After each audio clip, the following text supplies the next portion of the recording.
বৃহস্পতিবার পর্যন্ত ওমানের বেশিরভাগ অঞ্চলের উপর দিয়ে বয়ে যাবে প্রবল উত্তর পশ্চিমী বাতাস। ওমানের আবহাওয়া বিভাগ এক বিজ্ঞপ্তিতে জানিয়েছে, এই বাতাসের কারণে দেশ জুড়ে ধূলিঝড় সৃষ্টি হতে পারে এবং মরুভূমি ও খোলা এলাকায় দৃষ্টিসীমা হ্রাস পাওয়ার আশঙ্কা রয়েছে।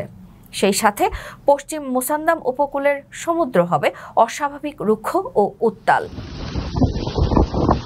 এদিকে দুদিন ধরে ওমানের ইবরা, সামাইল, আল কাবিল, ওয়াদি বানি খালিদ, রুস্তাক সহ কয়েকটি অঞ্চলে শিলাবৃষ্টির ব্যাপক মাত্রায় বৃষ্টিপাত রেকর্ড করা হয়েছে। ওমানে অবৈধ প্রবাসীদের জন্য দারুণ সুযোগ। আকর্ষণীয় বেতনে বিল্ডিং কনস্ট্রাকশন সেক্টরে 120 জন কর্মী নিয়োগ দেওয়া হবে। থাকা খাওয়া ফ্রি এবং ওভারটাইম সুবিধাও রয়েছে। সুযোগ সুবিধা ওমানি শ্রম আইন অনুযায়ী। আগ্রহীরা ভিসা পরিবর্তন সাপেক্ষে যোগাযোগ করুন স্ক্রিনে দেওয়া নাম্বারে।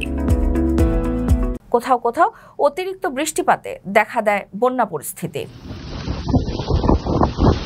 আবহাওয়া বিভাগের মতে উত্তর ও দক্ষিণ আল শারকিয়া, দাখিলিয়া এবং মাস্কাট গভর্নরেটের পাহাড় সংলগ্ন এলাকাগুলোয় বজ্রসহ বৃষ্টিপাত অব্যাহত থাকতে পারে।